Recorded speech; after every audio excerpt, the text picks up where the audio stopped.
Philadelphia International Medicine provides international patients with access to a unique network of world-renowned doctors and surgeons that provide personalized medical and surgical care, connecting you to the U.S.'s leading healthcare specialists who are ranked among the best in the world. Healing is possible when you're confident in your healthcare team. To find out more, contact us at physicians@philadelphiamedicine.com or call 1-215-563-4733.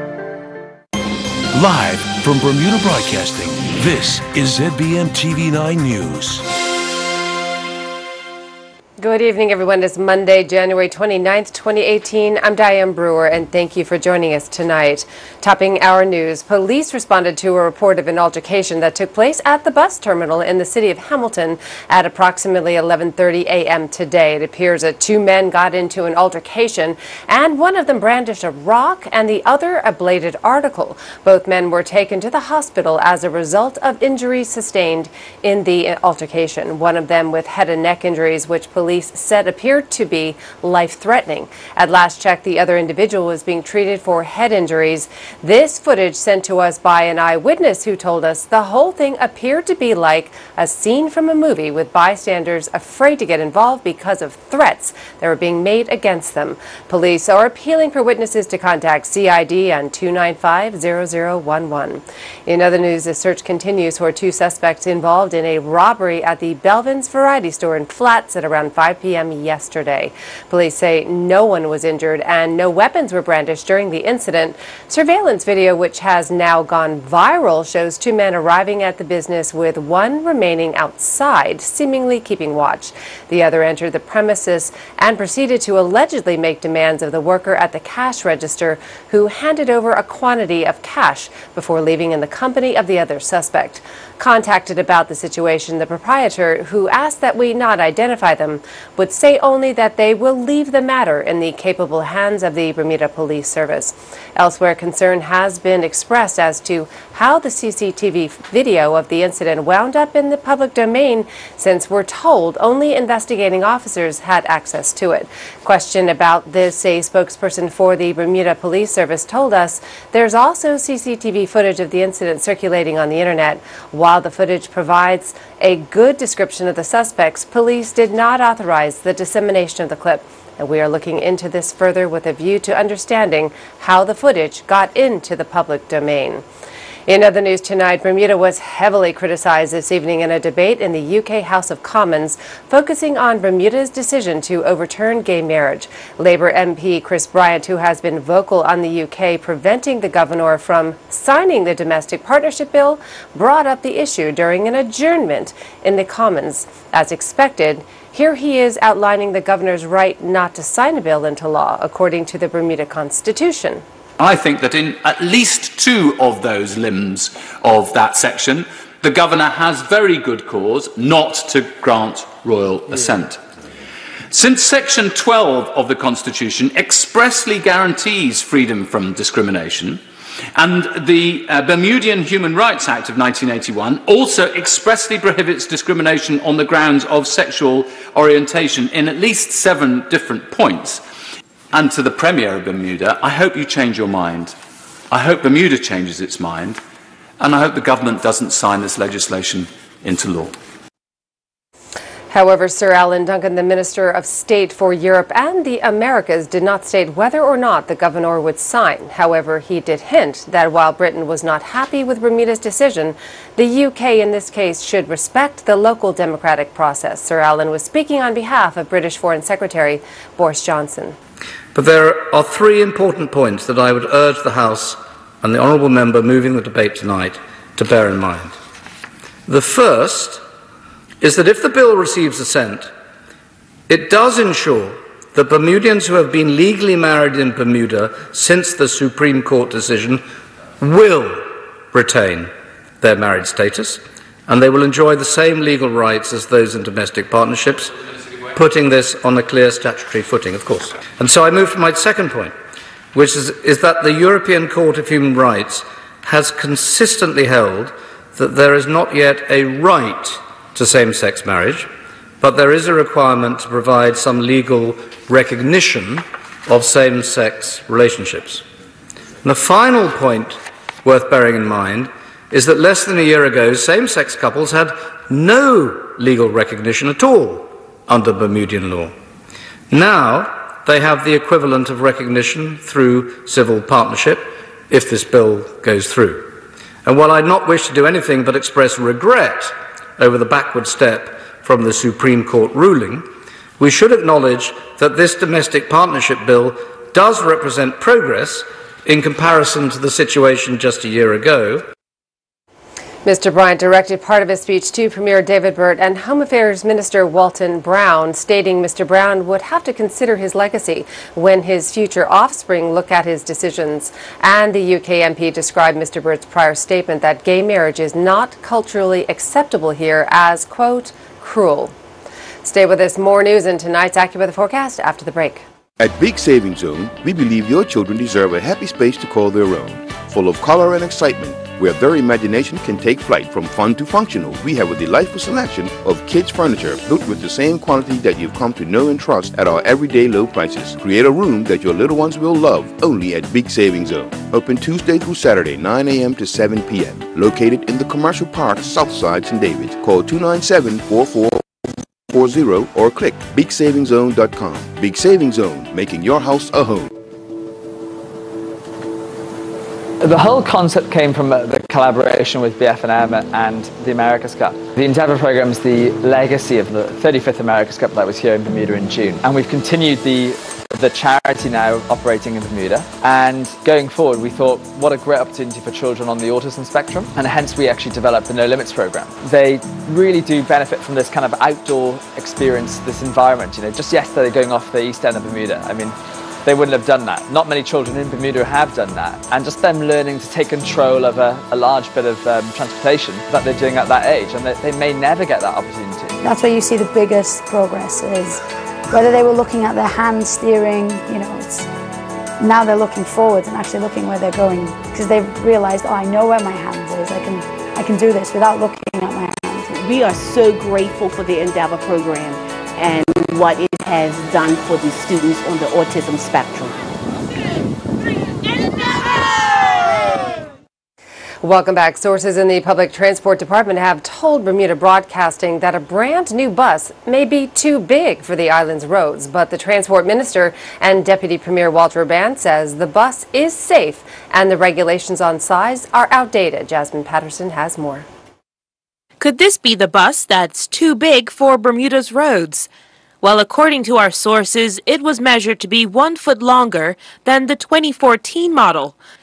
The minister says the longer measurement is nothing new. We will be ensuring that that bus is on the road and that our drivers get the appropriate training to manage it. But it's not a significant issue for us, as it has been a feature of a number of bus series that we have and are currently on our roads. Mr. Raban says it has a larger engine, a feature transport officials were made aware of by the manufacturer in Europe before it arrived just under 2 weeks ago.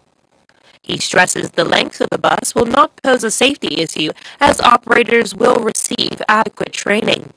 Certainly there is the ability for the licensor to make modifications to how they deploy the regulations to fit the circumstance. If we, like in many parts of the world,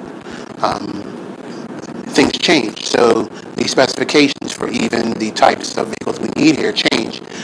Even if our law doesn't change, it's for us to modify our laws going forward to fit, because we just cannot ask a manufacturer to necessarily change the size or specification of something we need just because our laws don't fit that. We were declined permission to film the changes being made to the bus, but we asked what modifications were being installed. There are features that we're adding which are part of the modernization, whether it be greater efficiencies in the engines or other technologies which are just making the operating of the bus more easy. There are things like cameras in the buses. There are other more modern features. There are screens where the bus driver can visually see what's going on in the back of the bus or other parts of the bus.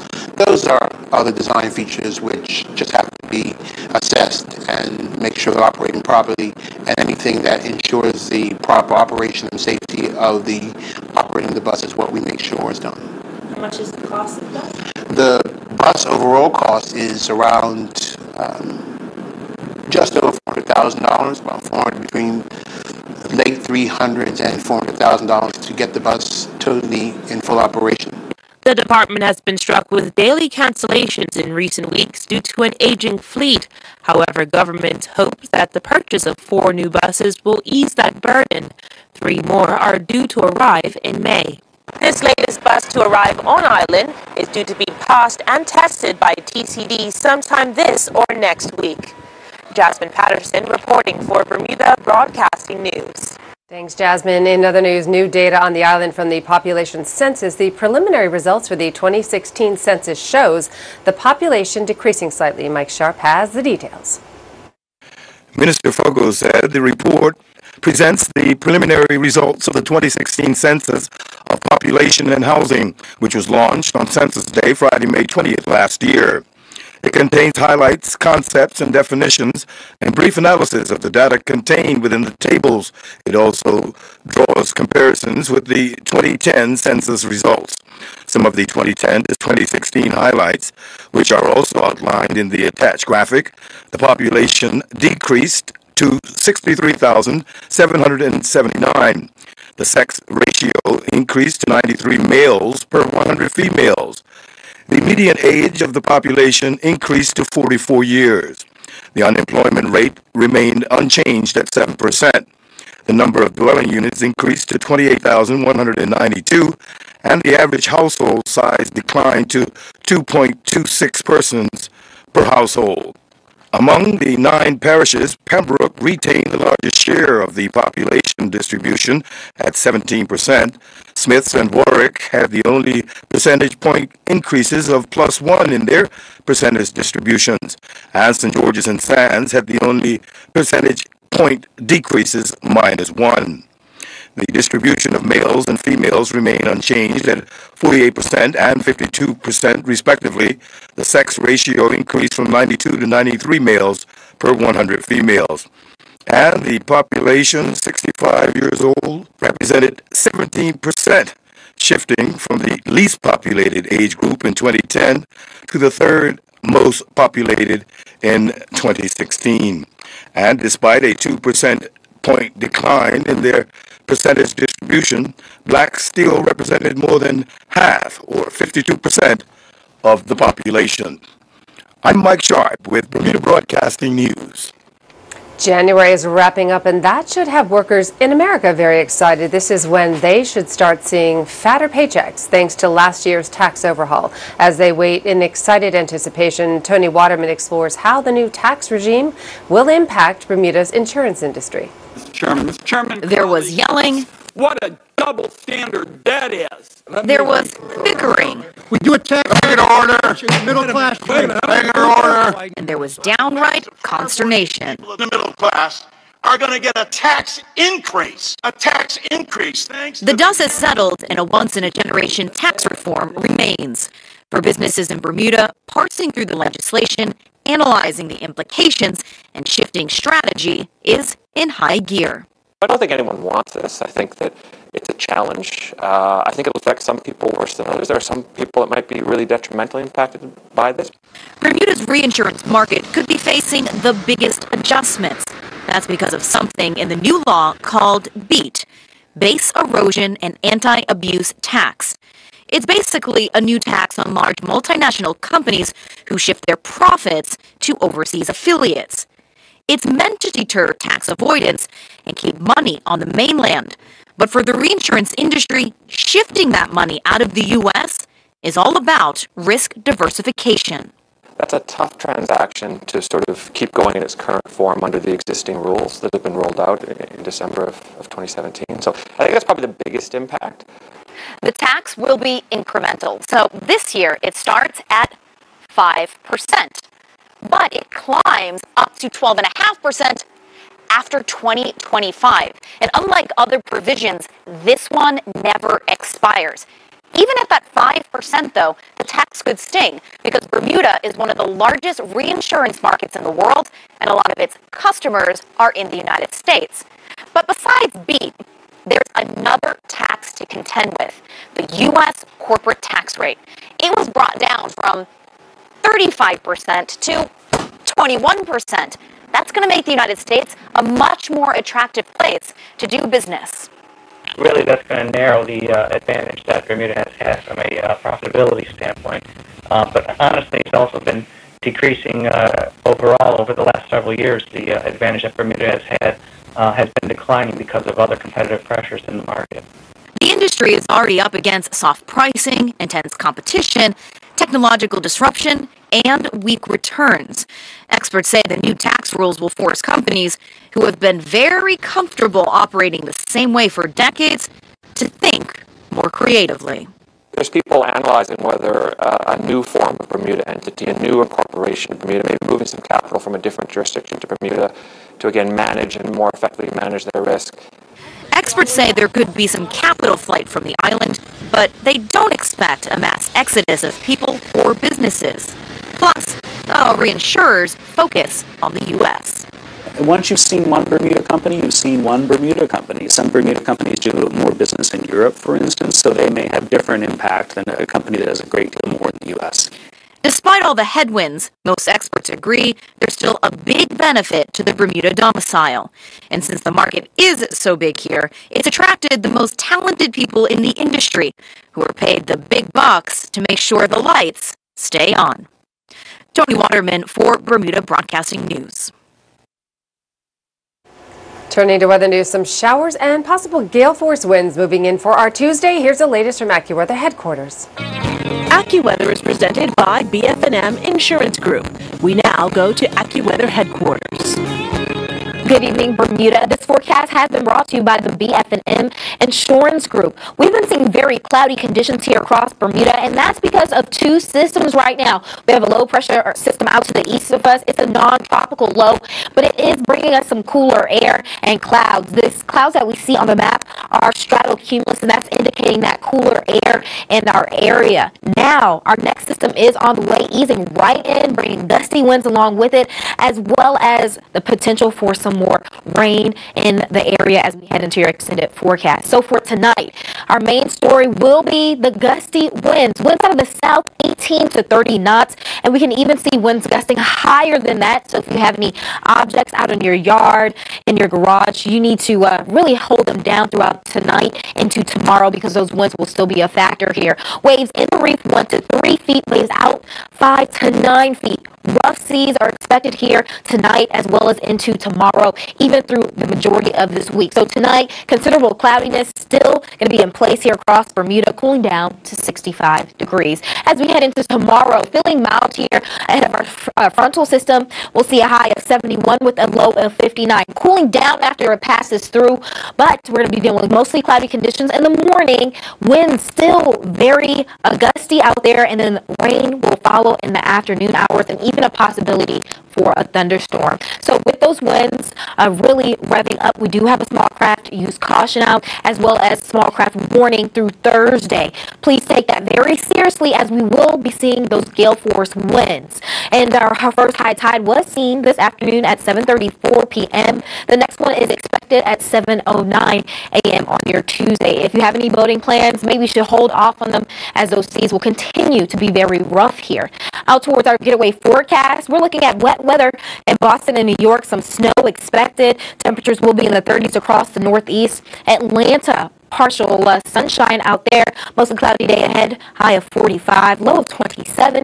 Miami 72 for the high, 57, and also looking at a not so sunny day. Some peaks of sunshine possible. Down here across the Caribbean, it's warm out towards Jamaica, but also looking at some showers in the area. Barbados also looking wet with a high of 82, and Trinidad looking at some moisture and some peaks of sunshine with a high of 84. As for our extended forecast here in Bermuda, Tuesday, rain is going to be on the horizon as well as those very gusty conditions. Then as we head into your Wednesday, that's going to clear out, but the morning will still be wet here. By the evening time, we'll see some sunshine. Then Thursday rolls through. Our next storm begins to enter the area. Then we see Friday very cloudy. And by Saturday, it's going to be full-on rain here and even another chance for some thunderstorms. We'll be cooling down into the 60s with our temperatures for our extended forecast. That's the good news, but we do need to get ready for some more wet weather. Back to you. AccuWeather was presented by BF&M Insurance Group.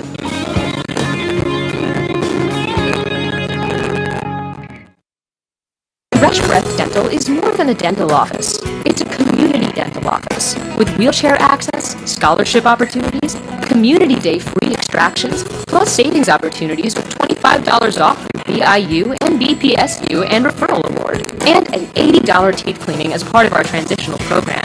Because we believe when the community benefits, we all benefit, as a healthy mouth is a healthier you.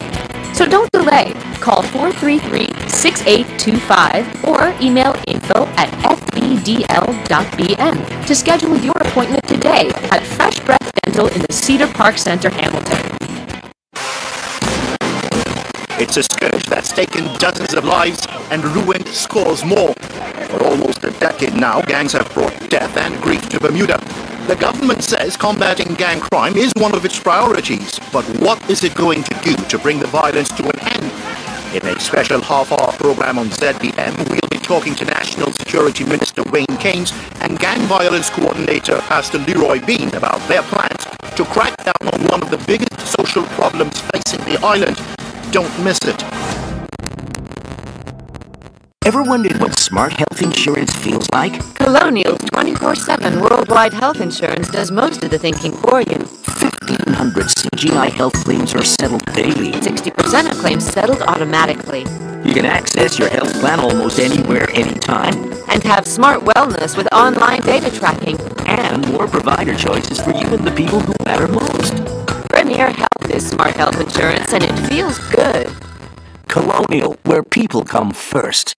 Turning to sports, track and field had a successful weekend both indoors and out. Bermuda's archery team competed in Philadelphia, and it was a mixed day for swimming on Saturday. Earl Basden has tonight's sports report. Lamont Marshall competed at the BU John Thomas Terrier Classic at the Boston University. Marshall took to the track to compete in the indoor men's 5,000-meter run, which saw him run to a second-place finish. Marshall's time of 14:22.19 saw him finish behind winner Kevin James. His time also saw Marshall break Terrence Armstrong's indoor 5,000-meter record time of 14:45.33. The Bermuda National Athletic Association had another great Saturday with 4 athletes reaching the Caribbean Games qualifying standards, which brings the total athletes to 9. Ryan Otterbury clocked an under-17 boys 3,000-meter time of 9:42.53, with the standard being 9:45. Robert Edwards would qualify for the under-20 boys 5,000-meter race, and he stopped the clock in a time of 16:43.33, with the standard being 17 minutes. Taylor Hines clocked 25.76 during the under-17 girls 200-meter dash, with the standard time being 26. Dundal Cumberbatch battered his qualifying time from last week in the under-20 men's 5,000-meter race, clocking a time of 16:37.48. Brianna Mendez was the 4th person to qualify, as she is in school in Canada competing in a track meet at McGill University. She reached the women's 3,000-meter open standard time of 11:00.74, with the standard being 11:15.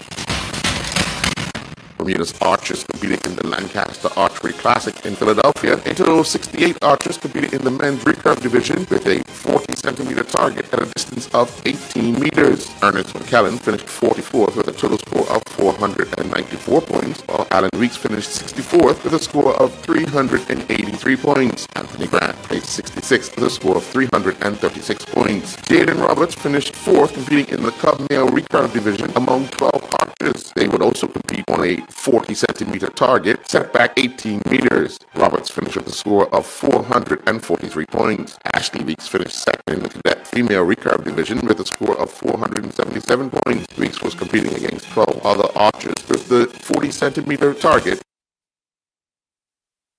18 meters. games. Madeline Moore missed the qualifying standard for the Commonwealth Games when she was only able to clock a best time of 26:52, competing in the women's 50-meter freestyle while representing Plymouth Leander at the Luxembourg European Swim Meet. Meanwhile, on local soil, the best of the best swim meet number 1 was held at the Bassapool on Saturday, where Evan Farrow met the Carifta standard time on the final day of qualification. Competing in the men's 15 and over 50-meter freestyle, Farrow finished second to Jesse Washington, who clocked a winning time of 24:81, with Farrow touching the wall in a time of 24:84. Taylor White would win the 13 to 14 girls 100-meter breaststroke, stopping the clock in a time of 1:26:46. Gabriella Pittman was second in 1:37:57, and Mia Ferguson finished third in 1:38:17. Plenty of excitement at the National Equestrian Center on Vesey Street yesterday in harness pony racing as a new gelding record was set by Derico Clark in the bike of Cherokee's Ironman. The pair will clock a time of 1:02 flat, which was the fastest time of the season, and takes second place spot on the track's all-time top 10, moving the same pair's time of 1:02 and 2 set back in 2017 into third place. Big Red Machine still holds the track record of 1:01 and 4 set back in 2012. In the closest finish of the day, Pocket the Girl with Christian Truan in the bike clocked a time of 1:04 and 1 during the 1:04 and 2 and faster time bar class. They were adjudged to have finished just ahead of Real Patrol and Andrea Westerfield, who had the exact same time. Andy Stoneham in the bike of Costa the Dragon was third in 1:04 and 3. Damien Paliande and Fraser Hunt were crowned the 2017 Bermuda Male 4-Bowl champions at the Port Royal Golf Course yesterday, while Ann Simons and her partner Tracy Burgess were crowned the ladies champions. Paliande and Hunt started the day 1 stroke behind Jared Dillis and Will Hadrow, but a second round 5 under par 66 saw them finish at 8 under par 134 for the tournament and win by 3 strokes ahead of Kenny Lejour and Leroy Birch, who finished at 5 under par 137 alongside Dillis and Hadrow. Simons and Burgess started the day with a 7-stroke lead and came off the course yesterday with a 6-stroke win margin. This after they finished at 9 over par, shooting 151. Linda Down and Katrin Burney finished second at 15 over par, while Melinda Frith and Gladys Chambers was third at 17 over. Craig Christensen and Bill Pitt were crowned the senior champions, finishing at 4 over par, with Peter Shaw and Michael Nagler second, shooting 13 over. Dave Ramratton and Alistair Smith finished third at 18 over par. Jair Mitchell was back in action this time, competing in the Greensboro Arena Cross inside the Greensboro Coliseum. Mitchell, competing in the 250 AX class, finished 33rd. He would then finish 10th in the AX Lights East class, this after finishes of 23rd in the qualifying moto and then 4th in the heat.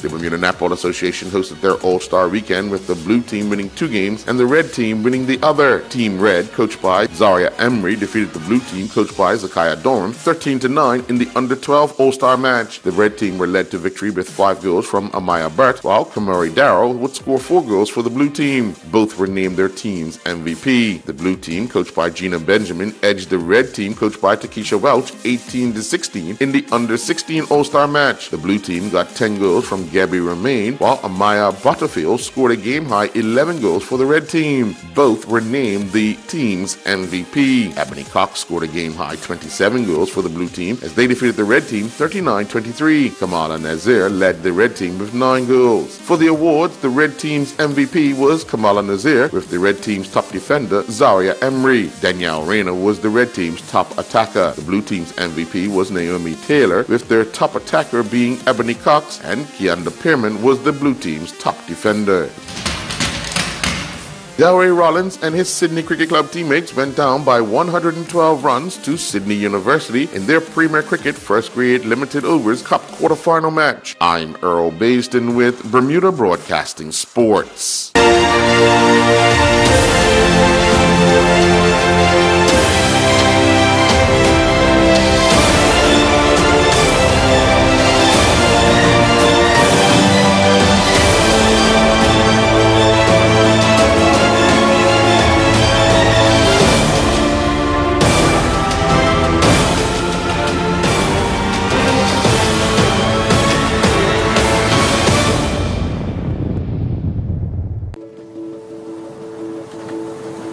The whole concept came from the collaboration with BF&M and the America's Cup. The Endeavour program is the legacy of the 35th America's Cup that was here in Bermuda in June. And we've continued the charity now operating in Bermuda. And going forward, we thought, what a great opportunity for children on the autism spectrum, and hence we actually developed the No Limits program. They really do benefit from this kind of outdoor experience, this environment. You know, just yesterday going off the east end of Bermuda, I mean, they wouldn't have done that. Not many children in Bermuda have done that. And just them learning to take control of a large bit of transportation that they're doing at that age, and they may never get that opportunity. That's where you see the biggest progress is whether they were looking at their hand steering, you know, now they're looking forward and actually looking where they're going because they've realized, oh, I know where my hand is. I can do this without looking at my hand. We are so grateful for the Endeavor program and what it has done for the students on the autism spectrum.